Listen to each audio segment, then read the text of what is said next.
AP assembly budget సమావేశాలు ఇవాల్టి నుంచి ప్రారంభమవుతాయి. 10 గంటలకు గవర్నర్ అబ్దుల్ నజీర్ ఉభయ సభలను ఉద్దేశించి ప్రసంగిస్తారు. గవర్నర్ ప్రసంగం అనంతరం అసెంబ్లీ, కౌన్సిల్, బీసీఏ సమావేశాలు జరుగుతాయి. ఇక 7న ప్రభుత్వం బడ్జెట్ ప్రవేశపెట్టనుంది.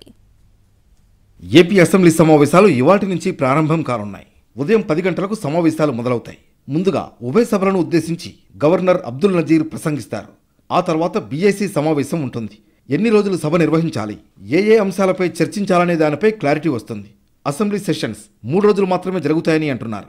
7న బడ్జెట్ను సభలో ప్రవేశపెడతారు. అదే రోజు ఆమోదించే అవకాశాలు కనిపిస్తున్నాయి. ఎన్నికలకు ముందు జరిగే ఈ సమావేశాలను ఉపయోగించుకుని ప్రభుత్వ సంక్షేమ కార్యక్రమాలను మరోసారి ప్రజల ముందుకు తీసుకువెళ్లనుంది అధికార వైసీపీ. అటు అసెంబ్లీ సమావేశాల్లో అనుసరించాల్సిన వ్యూహంపై చంద్రబాబు, టీడీపీ ఎమ్మెల్యేలు, ఎమ్మెల్సీలతో చర్చించారు. మొత్తం 10 అంశాలపై చర్చకు పట్టుబట్టాలని నిర్ణయించారు. 15వ ఏపీ అసెంబ్లీకి ఇవే చివరి సమావేశాలు. ఎన్నికల సమయం కావడంతో 7న ప్రభుత్వం ఓట్ ఆన్ అకౌంట్ ప్రవేశపెట్టనుంది. అదే రోజు ఉదయం 8 గంటలకు కేబినెట్ సమావేశం జరగనుంది. 8 వరకు అసెంబ్లీ సమావేశాలు నిర్వహించే అవకాశం ఉంది.